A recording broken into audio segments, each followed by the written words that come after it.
wal jannah mushtaqah, dan surga merindukan siapa orang-orang yang berpuasa di bulan Ramadan. Jamaah sekalian yang dirahmati Allah, ada satu kisah di mana seorang sahabat bernama Abu Amanah pernah datang kepada baginda Rasulullah Shallallahu Alaihi Wasallam, lalu bertanya kepada baginda Rasul, ya Rasulullah, ajarkan kepada kami amalan apa yang harus saya lakukan agar aku bisa menggapai surgamu. Maka kemudian Rasulullah Shallallahu Alaihi Wasallam menjawab, lakukanlah puasa. Lalu kemudian sahabat ini bertanya kembali di waktu yang lain, dia bertanya kembali kepada baginda Rasul, ya Rasulullah, ajarkan kepada saya amalan apa yang dapat memasukkan saya dengan amalan itu masuk ke dalam surganya engkau. Maka kemudian Rasulullah berkata, lakukanlah puasa karena di dalamnya tidak ada bandingannya. Ada kalimat tidak ada bandingannya, digaris bawahi bahwa ternyata para mufasir mengatakan bahwa yang dimaksud dengan tidak ada bandingannya, bahwa nilai-nilai yang terdapat di dalam puasa, apakah itu ditinjau dari kesehatan mental, apakah itu disinjau dari kesehatan jasmani, ternyata luar biasa, terutama juga dari segi pahala yang akan didapat bagi mereka yang melakukan puasa. Andai kata kebaikan dilipat gandakan min asyr ila sab'i mi'ah, dari 10 sampai 700, maka berbeda dengan puasa.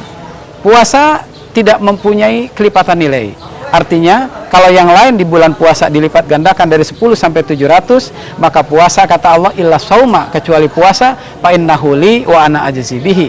Puasa itu hanya untukku dan aku saja yang tahu berapa besar pahala yang akan aku berikan kepada mereka yang melakukan puasa.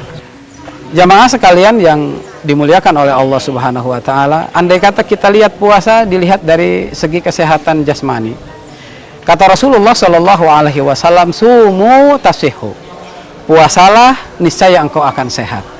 Ternyata di berbagai kasus yang menimpa manusia, kebanyakan mereka sakit itu lantaran pola makan mereka yang tidak teratur. Nah, dengan puasa maka pola makan mereka akan teratur, dan apa yang mereka makan pun itu akan menentukan kualitas daripada kesehatan mereka.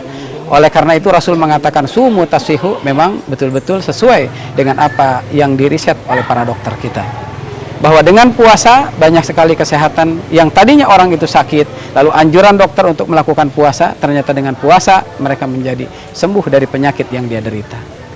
Lalu kita tinjau lagi dari segi mental, puasa bisa melahirkan orang menjadi insan yang bertakwa. Kenapa? Karena memang ending daripada puasa, tujuan daripada puasa adalah la'allakum tattaqun. Diharapkan dengan berpuasa mereka menjadi orang-orang yang takwa.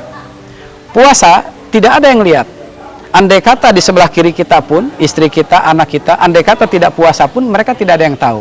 Karena puasa yang tahu hanya diri kita dengan Allah Subhanahu wa taala. Oleh karena itu, puasa membentuk seseorang menjadi orang yang takwa.